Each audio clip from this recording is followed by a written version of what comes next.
Hi, I'm going to share with y'all I guess a fundamental tip for kayaking that I think is so fundamental that it will help you have better stability, have better power, and if you work on this, you will get faster and have like smoother lines in general.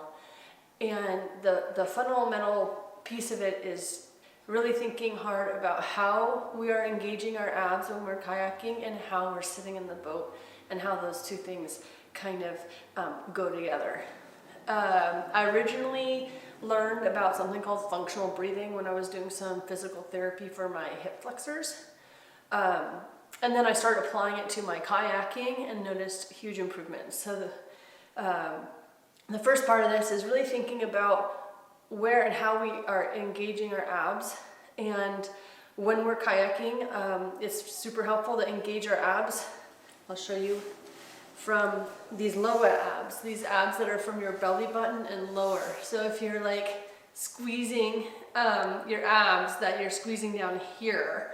And when you do that, I can hold these abs tight right now while talking to you. I can hold these abs tight while breathing. And so when I'm kayaking, I can even practice just holding those abs tight for like a whole run.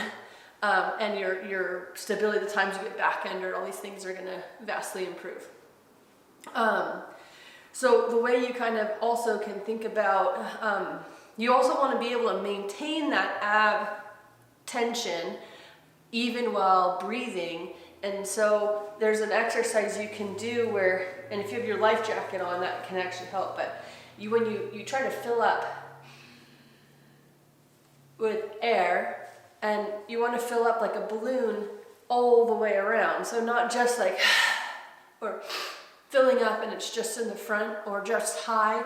You want to fill up your diaphragm and you want to fill up when you breathe in all the way around. And then there's the tricky part, is when you breathe out, these abs here should get tighter, not looser. So you can breathe in, and then I like to think about breathing out as pushing that air down like this, and actually when you breathe out, then these abs are able to get tighter. So one way you can kind of check on this is if you lay on the ground and you breathe in and you put your hands down here, and you can breathe in and you'll feel it breathing into your back muscles, and it'll be hard to pull your hands out. And now if you breathe out, and if you do it right, you'll feel your back muscles pushing even harder on your hands into the ground. If you do it wrong, you'll see my back actually releases. So if I do it wrong, you can kind of see how that loosens up. If you do it right, it's tighter. So that's, and I used to be practicing this little exercise like in the car when I was driving or all over the place. And so it takes a little practice to start learning how to breathe that way, and you can just do that whenever. And then we want to start thinking about how we apply that breathing, not while we're standing, not while we're lying, but actually while we're sitting in a kayak position. And the thing is, if you're sitting a little bit back, like right over your bunghole, I don't know, if you're sitting not on your sits bones or the tops of your sits bones, but you're sitting a little bit with your hips a little bit back like this, when you try to breathe in and engage these lower abs, you can't really, you're actually engaging abs that are like from your belly button up, and it's really hard to breathe.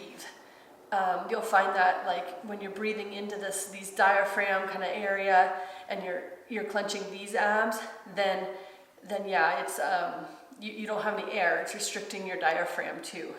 So you want to breathe. So the first thing to do when we're sitting in the kayak is to start like being like, okay, I'm like sitting a little bit back, and a lot of people sit a little bit back and depend on their back band to kind of catch them. And so if you can think about just rotating your hips just a little bit forward like this, so it's pretty subtle, and it can be really subtle. It's almost like now if you're sitting in this position, you could let a little fart go like out the back. Okay, so when you're forward and up in this position, what you'll realize is that you can, or your hips are a little bit like tilt it a little bit more like this. When you tighten your abs, you're able to really get these lower abdominals from your belly button down tight, and you can talk and breathe while doing so. And so when I'm here like this, I can maintain a lot of ab tension here. The other good benefit of this is when you're holding these abs tight all the time when you're kayaking, it also protects your hip flexors here.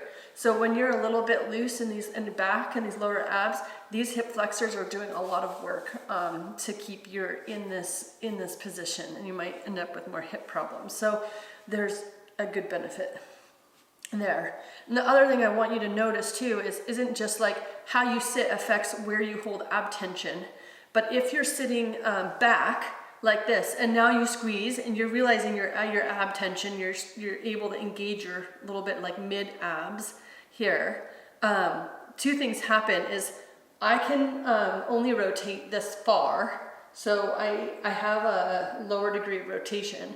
If all I do is sit up here, engage my lower abs, then I can rotate a lot more. And it's that rotational ability that can give you a lot of power in your paddling. So it really opens you up to be able to do that. The second thing is when your higher abdominals are engaged here, what ends up happening is your hips aren't as free to rotate.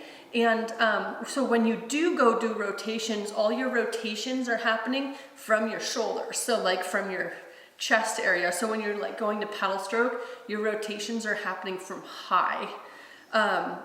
And notice the difference if I rotate up like this.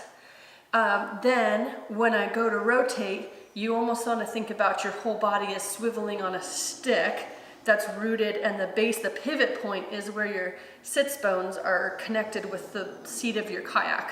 So that's going to look a little bit more like this, and you can see how the sits bones kind of shift then in your boat when you rotate like that.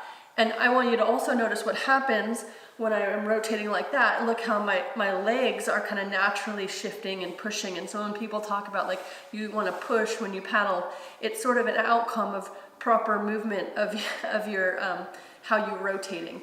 Versus if like you're like this and you're rotating high, you can see here that my legs aren't engaged at all. I'm just rotating from my upper chest. So up like this and get these lower abdominals engaged here. Practice being able to breathe out and in while these are still tight the entire time, and then paddle like that and see what the difference is. You'll get backhanded way less. What you'll also feel is that when you do a pull, you're going to have a better translation of your core power into your paddle blade, and you're going to get more oomph for every paddle stroke. But this is me sitting a little bit like most people paddle right here, and this is me sitting properly. So it's very subtle, and especially when you have a life jacket and things, most people probably won't notice that you're doing it. So I encourage you this week or in your own paddling to just concentrate on playing around with holding that low ab tension and holding proper position in your boat, and trying to see how long you can go paddling like that and paying attention to it.